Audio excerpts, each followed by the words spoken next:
Permata TV YouTube Indonesia dengan bangga mempersembahkan sebuah storytelling kekinian abad ini, diangkat dari karya besar Esa Mintarja yang sangat populer di masanya, berlatar belakang kisah tanah Jawa masa lampau dengan judul Kisah Api di Bukit Menoreh.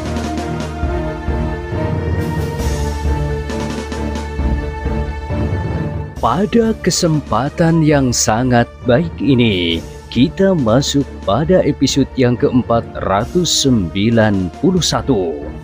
Selamat menikmati.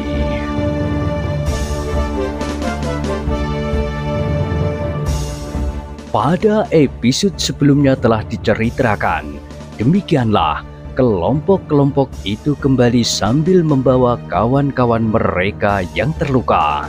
Bahkan dengan wajah yang tunduk, Raden Sutawijaya merenungi dua orang kawannya yang gugur, sedang beberapa orang terluka.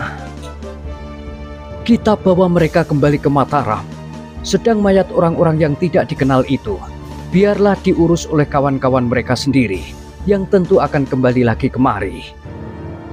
Maka dengan demikian, mereka pun segera meninggalkan tempat itu, kembali ke perkemahan. Namun sesuatu telah menggetarkan hati mereka. Rudito yang bersembunyi ternyata tidak ada di tempatnya lagi. Rudito, Rudito!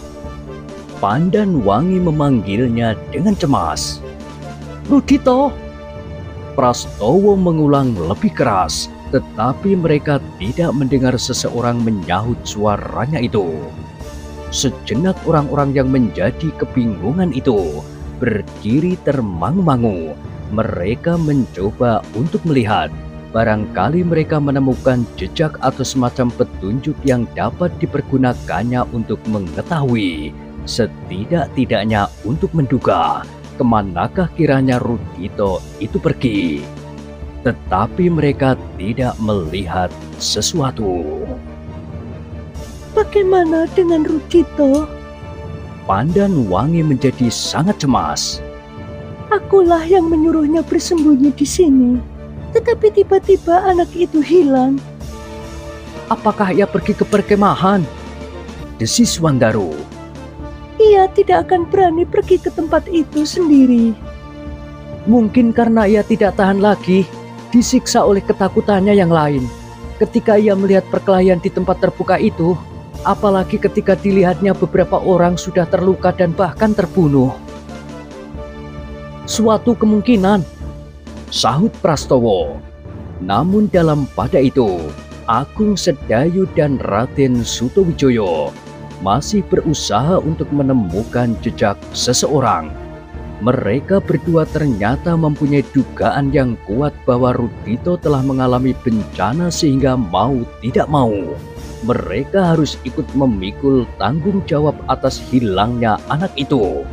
Apalagi mereka telah dipengaruhi pula oleh perasaan iba dan kasihan.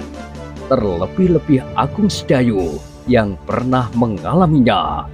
Betapa tersiksanya dicekam oleh perasaan takut. Keduanya tertegun ketika mereka melihat sesuatu. Mereka melihat beberapa helai daun yang bertebaran. Bukan helai-helai daun kuning, tetapi helai-helai daun yang masih hijau.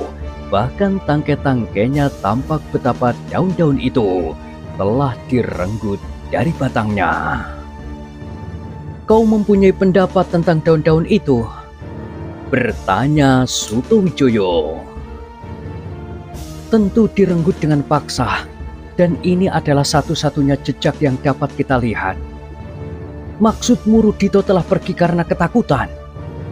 Bukan begitu, tentu seseorang telah memaksanya, dan ia berpegangan apa saja yang dapat digenggam. Satu kemungkinan, tetapi tentu ada jejak yang lain. Itulah yang membuat aku berdebar-debar. Tentu seseorang yang memiliki ilmu yang tinggi yang dapat melakukannya seandainya begitu. Ia berhasil menghilangkan jejak. kecuali daun-daun yang bertebaran itu, yang barangkali tidak sempat diperhatikannya. Ya, Rudito tentu meronta-ronta.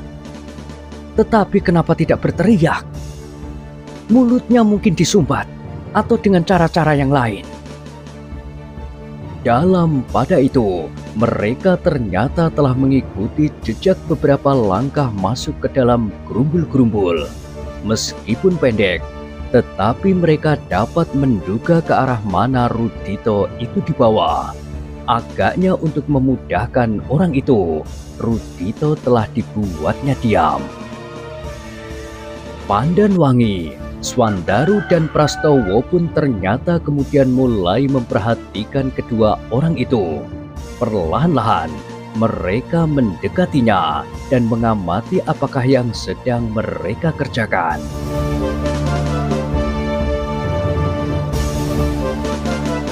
Rudito agaknya telah dibawa orang dengan paksa, berkata Agung Sedayu kemudian. Kau menemukan jejaknya? Bertanya Pandanwangi.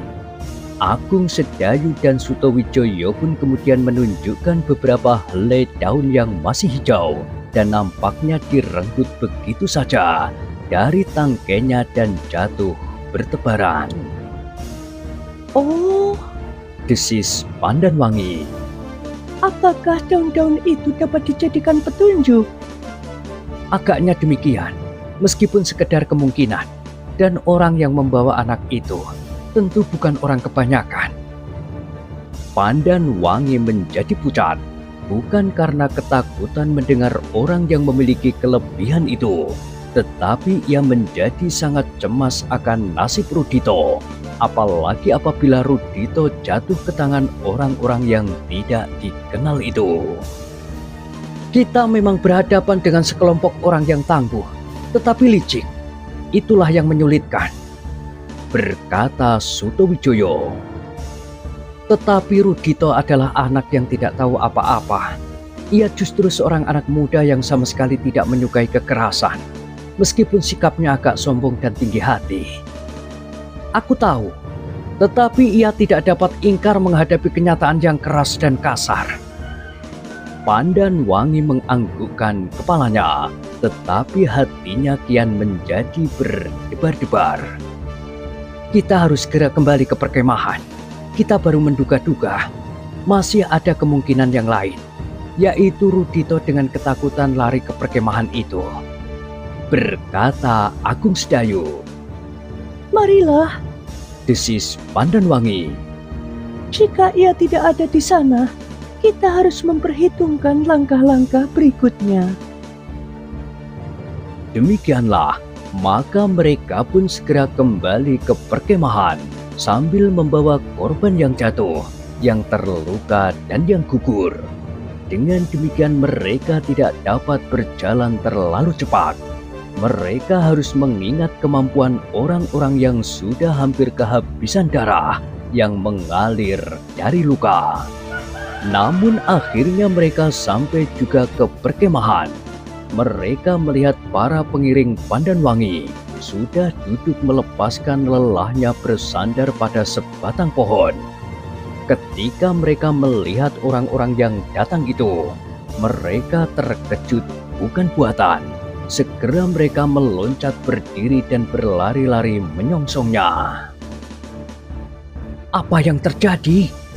Hampir berbareng mereka bertanya, dan pertanyaan itu telah menggetarkan dada Pandanwangi dan kawan-kawannya. Dengan demikian maka seakan-akan mereka telah memberitahukan bahwa Rudito tidak datang kepada mereka. Meskipun demikian, dengan nafas yang seakan-akan mengalir semakin lambat, Prastowo bertanya, "Apakah Rudito datang kemari seorang diri?" Para pengiring yang tinggal di perkemahan itu menjadi termangu-mangu. Mereka pun menjadi heran mendengar pertanyaan itu. Salah seorang dari mereka bertanya, "Maksudmu, Rudito yang pergi bersamamu?" "Iya." Pengiring itu menggelengkan kepalanya. Katanya, "Tidak, ia tidak datang kemari." Prastowo menjadi semakin cemas dan Pandan Wangi pun bertambah pucat. Katanya, Jadi, anak itu tidak datang kemari? "Tidak," jawab salah seorang pengiring yang kemudian justru bertanya, "Tetapi, apakah yang sudah terjadi?" Kita bertemu dengan yang kita cari. Kita telah bertempur. Oh, para pengiring itu mengerutkan keningnya. Dipandanginya beberapa orang yang terluka, bahkan yang terbunuh di pertempuran. Tetapi kebanyakan dari mereka adalah orang-orang yang datang dari seberang Kaliprogo. Sedang orang-orang menoreh sendiri tidak begitu parah keadaannya, meskipun ada 2 orang yang terluka pula, tetapi tidak berat.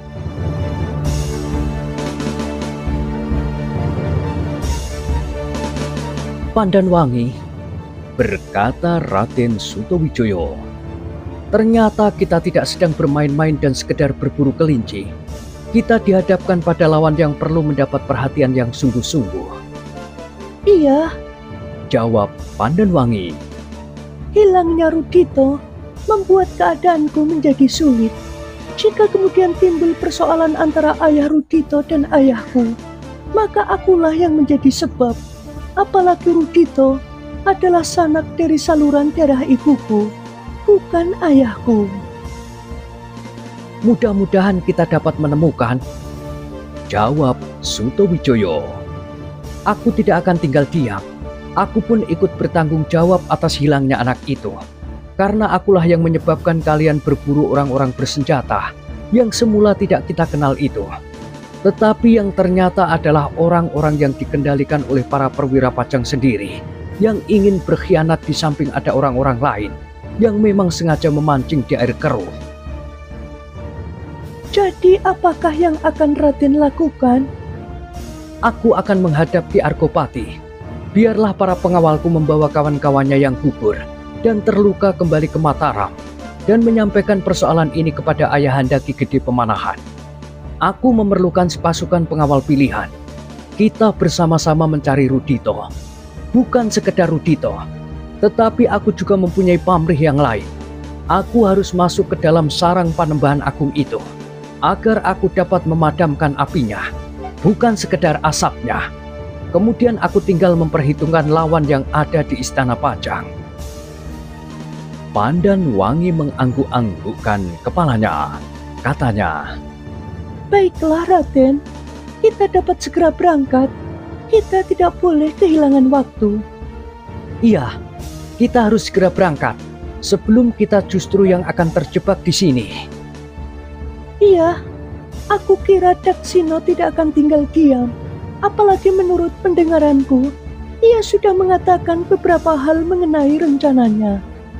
Iya, ia yakin dapat membunuh aku. Dan itu tentu terjadi jika kalian tidak datang membantuku. Ah, hanya suatu kebetulan Raden.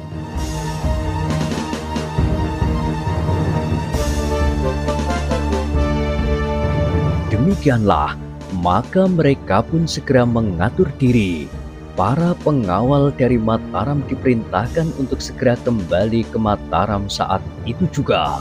Sedang yang lain beserta Raden Sutowijoyo akan pergi ke Menoreh. Persoalannya tidak dapat dihentikan sampai sekian, apalagi agaknya Rudito benar-benar telah dibawa oleh salah seorang dari mereka. Kita tidak boleh terjebak di sini oleh kekuatan yang lebih besar lagi dari Daksino, dan yang barangkali akan datang bersama-sama dengan orang yang disebutnya Panembahan Agung itu. Daksino tentu masih berusaha untuk membungkam mulutku untuk selama-lamanya, berkata Sutowijoyo kepada para pengawalnya. Dan lebih dari itu, jika ia berhasil menangkap aku hidup-hidup, maka aku akan dapat dijadikannya alat untuk memeras Ayahanda Ki Gede Pemanahan untuk memenuhi tuntutan-tuntutan mereka. Baiklah Raden, sahut pengawal yang tertua yang diserahi untuk memimpin kawan-kawannya. Kami akan segera berangkat. Kalian tidak perlu menerobos hutan liar itu. Lebih baik kalian melingkar sedikit, tetapi perjalanan kalian akan lebih lancar dan cepat. Baiklah Raden. Sebentar lagi matahari akan terbenam. Mudah-mudahan kalian tidak mengalami kesulitan. Jika Daksina berusaha mencari kalian dengan menelusuri jejak kalian, maka malam yang akan segera turun akan membantu kalian. Ya Raden. Meskipun demikian, kita akan berusaha menyesatkan jejak itu. Kita yang akan pergi ke Menoreh akan memberikan kesan agar jejak kita lebih jelas dari jejak kalian yang akan pergi ke Mataram. Kita berharap bahwa perhatian mereka akan tertarik pada jejak yang lebih jelas itu. Untuk beberapa puluh langkah, kalian harus berusaha menyamarkan jejak kalian sejauh yang dapat kalian lakukan. Baiklah Raden. Nah, kita harus melakukannya sekarang. Dan sambil berpaling kepada Pandanwangi, Sutawijaya berkata, kita harus cepat berkemas. Pandanwangi menganggukkan kepalanya ketika ia memandang berkeliling. Dilihatnya Agung Sedayu, Swandaru, Prastowo dan para pengiringnya memperhatikan pembicaraan itu dengan seksama. Bahkan kemudian Prastowo berkata, kita harus cepatnya meninggalkan tempat ini. Meskipun tidak ada yang menyahut, namun setiap hati telah sependapat dengan kata-kata Prastowo itu. Mereka mempunyai perhitungan yang sama bahwa Daksina akan membawa pasukan yang lebih kuat untuk membinasakan Sutawijaya yang sudah mendengar beberapa dari rahasia Daksina yang dengan sombong dikatakannya. Selain daripada itu, Daksina dan kawan-kawannya memang memerlukan Sutawijaya yang akan dapat dipakainya untuk memeras Ki Gede Pemanahan. Dengan mempergunakan nama Ki Gede Pemanahan, maka kedudukan seseorang akan menjadi kuat di mata para adipati pesisir dan Bangwetan. Marilah, berkata Sutawijaya sambil menunggu mereka yang dengan tergesa-gesa mengemasi peralatan yang mereka bawa, terutama orang-orang Menoreh. Para pengawal dari Mataram sebaiknya segera berangkat. Mungkin Daksina akan mencegat perjalanan kalian. Karena itu, kalian harus mencari jalan lain. Sedang apabila mereka menempuh cara mengikuti jejak kalian, kami akan mencoba menyesatkannya. Di ujung hutan itu, kalian harus mencoba menyamarkan jejak kalian sejauh-jauhnya. Demikianlah, maka para pengawal dari Mataram itu pun berangkat mendahului orang-orang Menoreh. Mereka membawa kawan-kawan mereka yang terbunuh dan yang terluka. Seperti pesan Raden Sutawijaya, mereka menempuh jalan yang lain yang tidak usah menerobos hutan liar itu. Seperti jalan yang akan dilalui oleh Sutawijaya dan orang-orang Menoreh kemudian. Setelah para pengiring Pandanwangi selesai mengemasi peralatannya, maka mereka pun segera berangkat meninggalkan perkemahan itu. Karena Raden Sutawijaya tidak membawa kuda sendiri, maka salah seorang pengawal Pandanwangi telah meminjamkan kudanya itu. Sampai di ujung hutan, ternyata bahwa para pengawal dari Mataram itu berusaha menyamarkan jejaknya. Dengan hati-hati, mereka maju dan menghindari tempat yang gembur dan sentuhan pada ranting-ranting perdu. Sementara seseorang menyapu jejak mereka dan menaburkan daun-daun kering untuk menyesatkan perhatian.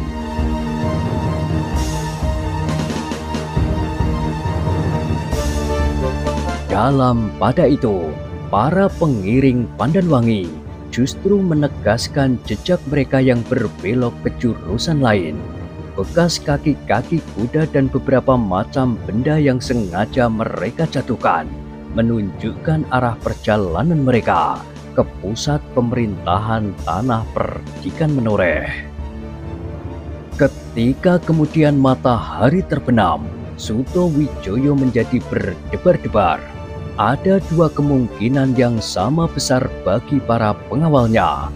Jika orang-orang Daksina benar-benar mencarinya dan menyelusuri jejak perjalanan para pengawalnya, mereka akan menemui kesulitan karena gelap yang pekat. Tetapi jika mereka menempuh jalan lain dan berhasil mencegat para pengawal itu di tempat yang tepat, maka para pengawalnya tidak akan banyak memberikan perlawanan. Tetapi para pengawal dari Mataram itu pun ternyata adalah orang yang cukup berpengalaman. Mereka tidak menyeberangi Kali Progo melalui jalan yang biasa, tetapi mereka menempuh jalan-jalan memintas yang jarang dilalui orang.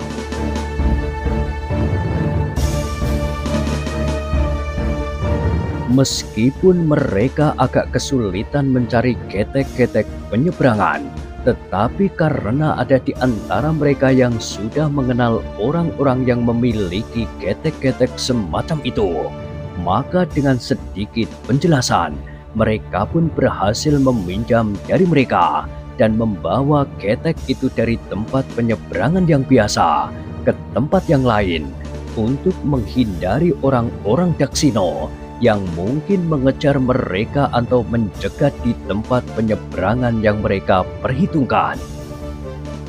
Sementara itu, Sutowijoyo dan kawan-kawannya beserta para pengiring dari tanah perdikan Menoreh pun berpadu secepat-cepatnya untuk segera dapat mencapai induk tanah perdikan.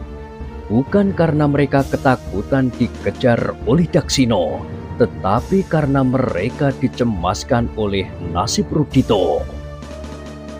Mereka harus segera dapat berhubungan dengan orang-orang tua seperti Ki Argopati, Kiai Gringsing, dan Ki Sumangkar. Tanpa mereka maka usaha untuk menemukan Rudito itu adalah sulit sekali. Dan selain daripada itu, tusukan langsung ke sarang orang yang menyebut dirinya Panembahan Agung itu tentu akan sangat berguna bagi Mataram dan juga Menoreh.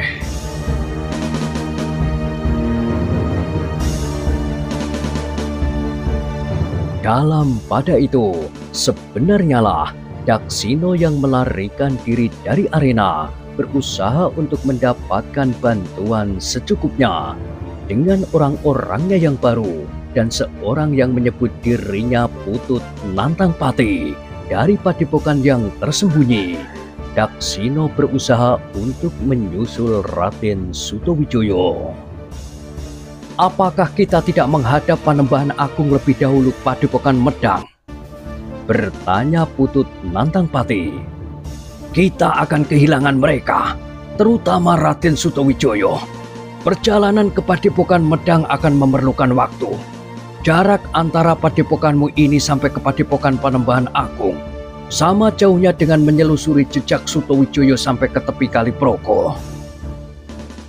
Apakah kita akan menyelusuri jejaknya atau kita akan langsung menunggunya di Kali Progo? Ada beberapa tempat penyeberangan.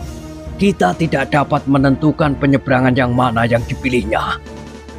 Kita akan menemui kesulitan untuk menyelusuri jejak di malam hari. Kita akan berusaha. Mereka tentu berjalan lambat karena mereka membawa kawan-kawan mereka yang terluka. Dengan membawa beberapa obor, mereka pun dengan tergesa-gesa berusaha untuk menyusul Sutowijoyo. Tetapi mereka memerlukan waktu selama mereka menyiapkan diri dan mengumpulkan orang-orangnya. Meskipun demikian, mereka pun tidak mengurungkan niatnya.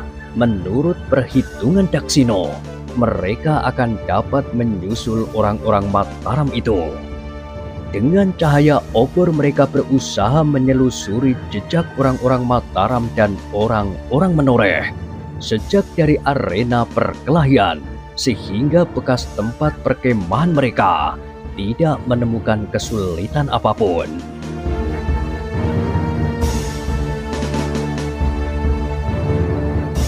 Mereka belum lama meninggalkan tempat ini, berkata Daksina. Iya, jawab Putut Nantangpati. perapian ini masih hangat. Tentu setelah mereka kembali dari arena itu, mereka sempat mengemasi barang-barang mereka. Karena itu, tentu mereka belum terlalu jauh. Bagaimana kalau kita menempuh jalan yang kau pasang kemarin? Jejak yang berhasil menyeret Sutowijoyo sampai ke jebakan yang kau pasang. Mereka tentu tidak akan menempuh jalan itu. Sayang, jebakanmu tidak mengena. Tentu bukan sekedar menyesali diri. Kita harus menyusulnya. Jalan yang paling baik adalah menyelusuri jejak mereka. Putut Nantang Pati tidak menyahut lagi. Ia pun kemudian memandang ke dalam gelap. Cahaya obor yang kemerah-merahan seakan-akan membuat bayangan yang bergerak-gerak di pepohonan. "Marilah," berkata Daksina. Demikianlah mereka pun berjalan menyusuri jejak yang dapat mereka lihat di dalam cahaya obor. Beberapa orang-orang berpengalaman mengenai jejak berjalan di paling depan. Dengan ketajaman mata mereka, maka mereka dapat mengikuti jejak yang sengaja tidak disembunyikan. Apakah mereka akan menjebak kita seperti kita menjebak mereka? Apakah mereka dengan sengaja meninggalkan bekas agar kita terjerumus ke dalam jerat seperti yang kita lakukan? Gumam Daksina. "Tentu tidak," sahut Putut Nantang Pati. "Bukankah mereka dengan tergesa-gesa meninggalkan perkemahan? Tentu mereka memperhitungkan juga bahwa kau akan menyusul Raden Sutowijoyo. Karena bagimu Sutowijoyo adalah orang yang sangat penting dan sekaligus orang yang sudah mendengar beberapa hal tentang rencana yang sebenarnya yang masih merupakan rahasia." "Ya. Nah, marilah. Yakinlah bahwa kita tidak akan terjebak. Mereka tidak akan dapat mengumpulkan orang-orang lebih banyak lagi seperti yang dapat kita lakukan. Seandainya ada 1-2 orang yang semula menunggui perkemahan ini, itu tidak akan berarti apa-apa."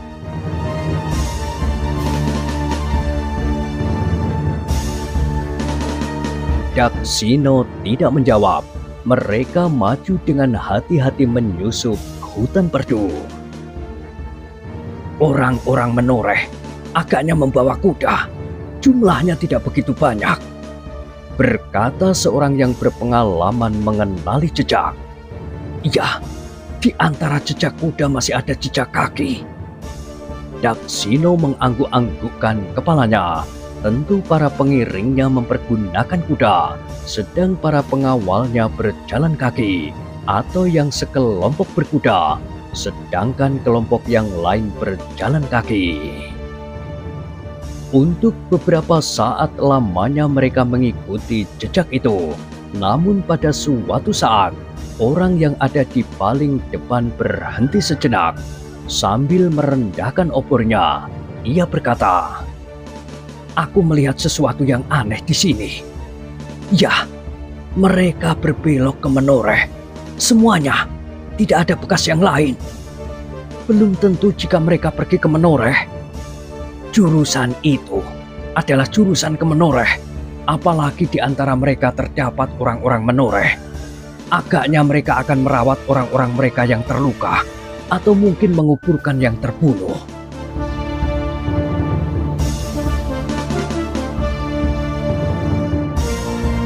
Namun tiba-tiba salah seorang dari mereka yang mengerti jejak itu berkata, "Tidak, tidak semuanya pergi ke menoreh." "Maksudmu?" bertanya Putut Nantang Pati. "Tidak ada jejak yang lain kecuali jejak yang berbelok menuju ke induk tanah percikan menoreh.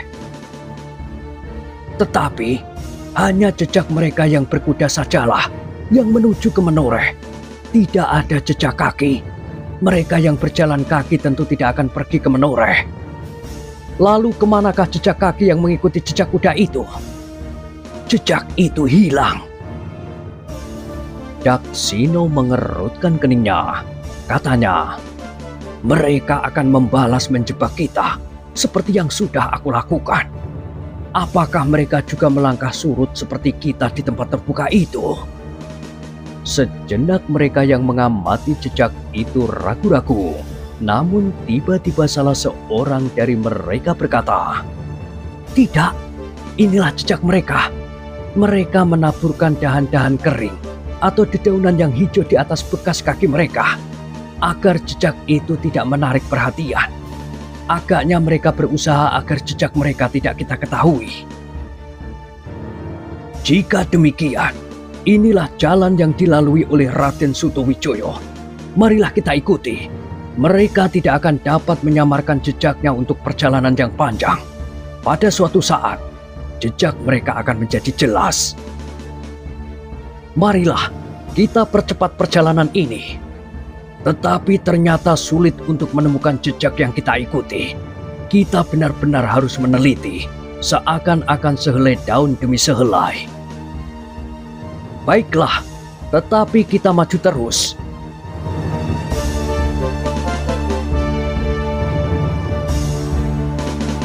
Orang-orang yang sedang mengamati jejak itu tidak menjawab. Setapak demi setapak mereka maju juga. Namun akhirnya mereka berhasil melampaui daerah penyamaran jejak. Setelah itu, maka jejak itu pun dapat dikenal dengan mudah. Daksina dan Putut Nantangpati menjadi semakin bernafsu. Mereka yakin bahwa jalan yang mereka temukan adalah jalan yang benar, sehingga mereka akan segera dapat menyusul dan menangkap Raden Sutawijaya.